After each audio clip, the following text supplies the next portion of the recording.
Hope you guys are doing well. Welcome back. So in this video, I'm going to show you that how you can add a new form in Asana account. So let's start. So first of all, what we have to do, simply as you can see, as the forms option, and we have to click on the add new form. So let's click on this.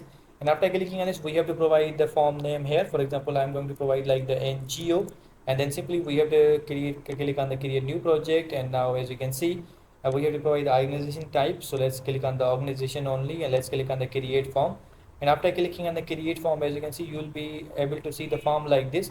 If you want to add a cover image, you can also add that. As you can see, if you want to adjust your NGO, you can also do that, and all the fields are provided here. You can manage these fields from here. You can edit them, you can add the numbers as well. You can control each and every setting of this form from here.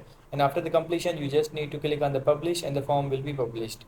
So in this way, you can create a form. If you want to check out your view form, you can also share your form as well. So in this way, you can create a form on Asana account. I hope you guys understand this video, that how you can do this. So see you guys in the next video.